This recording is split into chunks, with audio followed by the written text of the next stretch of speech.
ቅዱስ ዮሐንስ አፈወርቅ እንደሚለው ወዳጁ ሩቅ ሀገር እንደሄደበት ሰው ሊፈልግ ተከትሎ እንደሚሄድ በጉ ሩቅ ሀገር ሂዳ እንደሄደችበት እንደጠፋችበት ሰው በጎቹን በጋጥቶ አንድ የጠፋችን ፍለጋ እንደሚሄድ ባህሪያችን ከእግዚአብሔር ፈጽሞ ርቆ ነበርና ሰማይ ከምድር ከሚርቀው መጠን ይልቅ የኛ ባህሪ ከእግዚአብሔር ቸርነትና ፈቃድ የወጣው መውጣት ይበልጥ ነበረ። ስለዚህ ጌታችን መድኃኒታችን ኢየሱስ ክርስቶስ እርሱ ቸር እረኛ ነውና እኛን ሊፈልግ የባሪያን መልክ ይዞ ወደዚህ ዓለም መጣ። ለኛ እግዚአብሔር የጌትነት መልክ ሰጥቶን ነበረ ሲፈጥረን።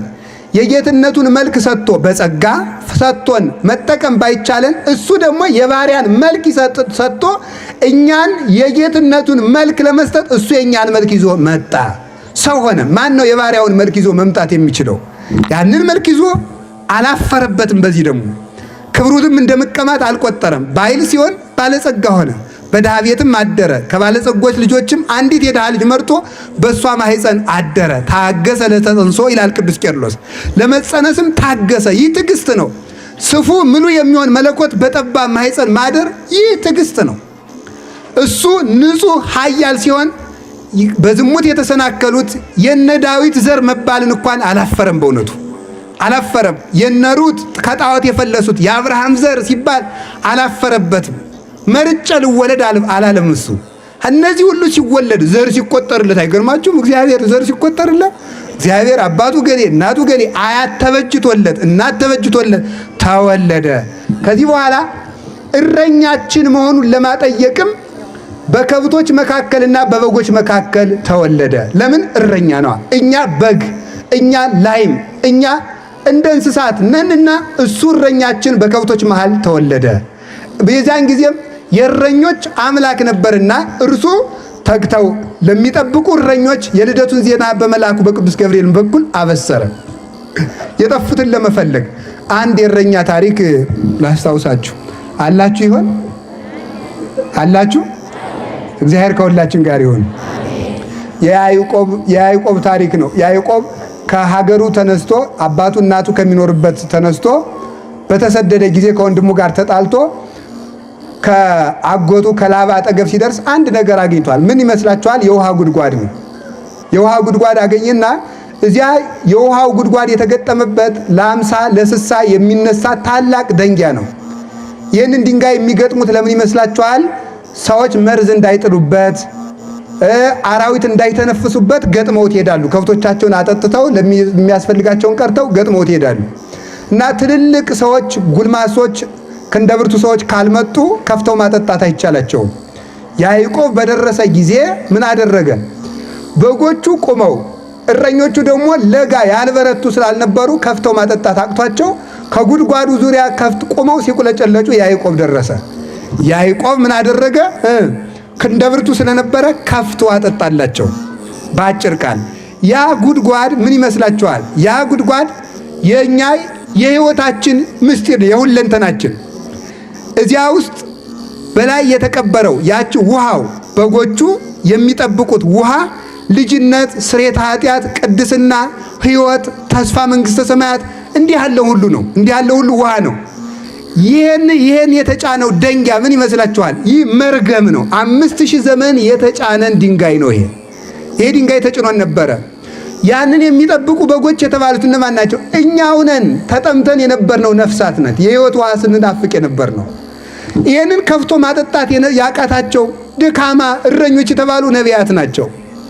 እነሱ ማጠጣት አቃታቸው። ግን ሕዝቡን ግን ለጊዜው በረድኤተ ሥጋ ይጠብቃሉ፣ ያስተምራሉ፣ ይመራሉ። የሕይወት ውሃ ግን መስጠት አልተቻላቸውም። ያዕቆብ ሲመጣ ከፍቶ አጠጣ። እውነተኛው ኖላዊ ኢየሱስ ክርስቶስ ሲመጣ ግን ከሰተ ዋስተ የመሬቶ ይላል ቅዱስ ያሬድ። ራሱ ከፍቶ ምን አደረገ? አጠጣ። 5000 ዘመን የተዘጋውን ምንጭ ከፍቶ ያጠጣን መድኃኔ ዓለም እውነተኛው እረኛ። ከዚያ በኋላ ለእነዚህ እረኞች መጥቶ ኃይል ሰጣቸው ማለት ነው። ዱያነ ፈውሱ እለለምጽ አንጽሁ ሙታነ አንጽሁ አጋንንተ አውጽሁ አላቸው። አልቦ ዘይሳነክሙ የሚሳናችሁ ምንም የለም። እረኞች ድካም ነበራቸው። ማይሰራ ኃጢአትን ፍቱ፣ ሞትን እሰሩት፣ አጋንንትን አውጧቸው፣ የሞት ማሰሪያን ፍቱ እየሄዳችሁ አህዮችን ፈታችሁ አምጡ አለ። ቀድሞ መፍታት አይቻልም ነበር። አሁን የመፍታትን የማሰርን ስልጣን ሰጣቸው። የሞትን ጥርስ አወለቀና በሕይወት መንገድ እንድንመላለስ ለእረኞቻችን ለሐዋርያት ኃይል ሰጠ። ይህንን ኃይል የሰጠ መድኃኔዓለም ስሙ የተመሰገነ ይሁን። አሁን አያችሁ፣ ይገርማችኋል። እሱ እውነተኛው እረኛ እኛን ለመፈለግ መጣና ከበጎቹ ወገን ከአንዲቱ በግ ምን አደረገ? ተወለደ። አያችሁ፣ እረኛ ከበግ ተወለደ። ይህ ድንቅ ነው። እረኛውን በጊቱ ታቀፈችው። ጥቀ እጹፍ ሁቃፊ አንበሳ በአብራከ በግት ጻዳ ይላል አባ ጊዮርጊስ። ኧረ ጎበዝ፣ ግሩም ነው፣ ግሩም ነው። አንበሳውን በግ ታቀፈችው ይላል።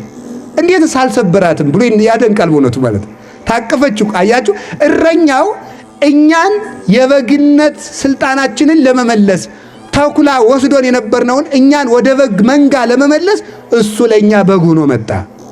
እውነተኛውን የዓለምን ኃጢአት የሚያስወግደው በግ እርሱ ነው ተባለ። እሱም ስጋውን ተመልከቱ፣ በግ ነውና ስጋው ተቆረሰ፣ ደሙን አፈሰሰ። ስጋውን በላ ነው፣ ደሙን ጠጣ ነው። በግ ተሽጦ ዕዳ እንደሚከፈል 30 ብር ተሽጦ የ5500 ዘመን ዕዳችንን ከፈለልን። የበግን ጸጉር እንደሚለብሱት በጥምቀት ለበስ ነው። ወንዶች በ40 ቀን ሴቶች በ80 ቀን ክርስቶስን ለበስን። አሁን እርቃናችንን አይደለንም። ማንን ለብሰናል? ኩልክሙ ለተጠመቅሙ ክርስቶስ አለበስክሙ፣ የተጠመቃችሁ ሁላችሁ ክርስቶስን ለብሳችሁታል ይላል ቅዱስ ጳውሎስ። የተጠመቃችሁ ሁላችሁ በሉ። ማንን ለብሳችሁታል? ክርስቶስን ለብሳችሁታል። አሁን ይህ እረኛችን ነው። እውነት እላችኋለሁ እኔ የበጎች በር ነኝ። እንዲህ አለ። ኃይለ ቃሉን እንጀምርና እናጠናቅ እንዳይረፍድ ብዙ መርሐ ግብር ስላለ። አነ ውእቱ አማን አማን እብለክሙ ዘይባ ውስተ አንቀጽ እንተ አንቀጽ ውስተ አጸደ አባግ ወዘአርገ እንተ ካልእ ገጽ ሰራቂ ወፈያት ወጉሂለያ ውእቱ።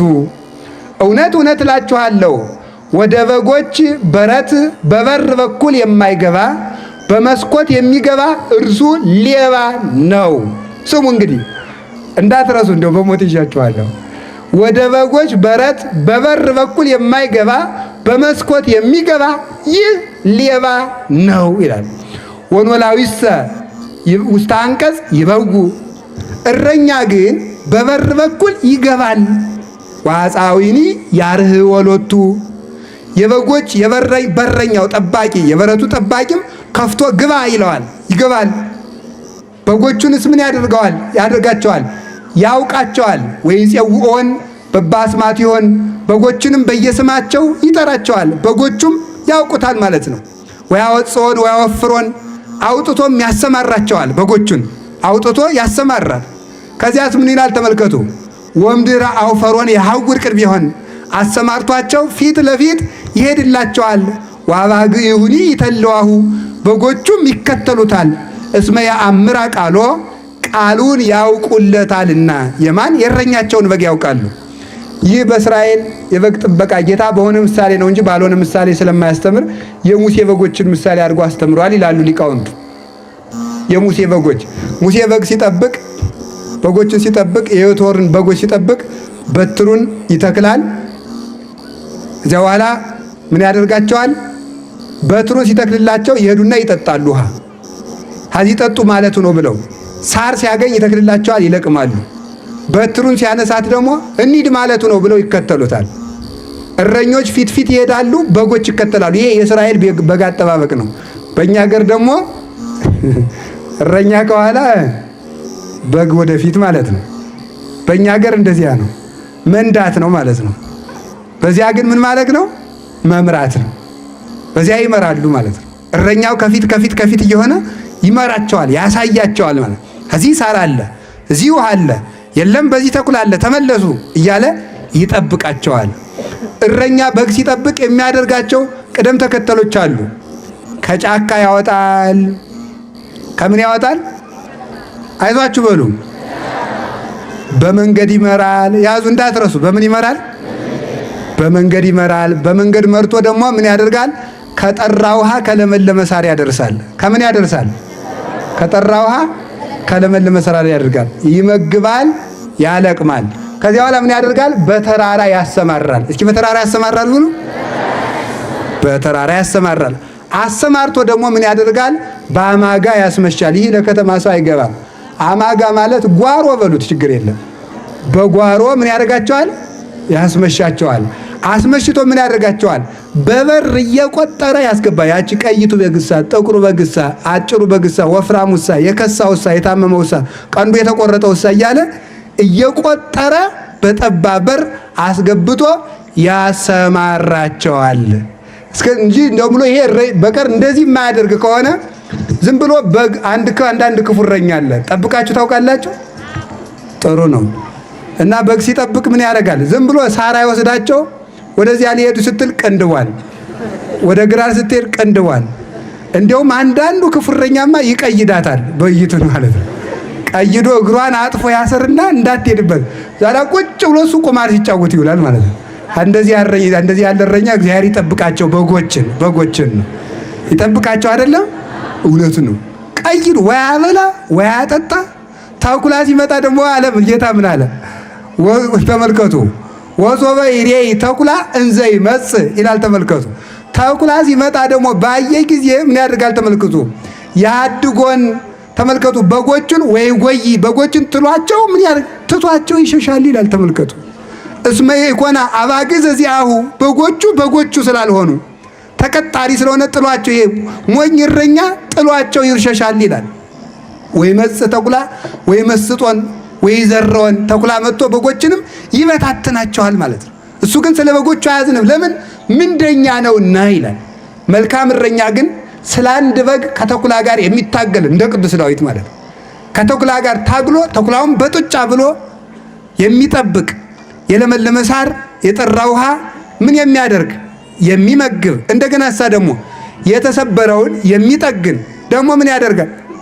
እንደው ጉንፋን የያዘው በግ ደግሞ ካለ ለሌሎቹ እንዳይተርፍ በሌላ ጋጥም ይዘጋ። እንደዚህ ያለ እረኛ ያስፈልጋል።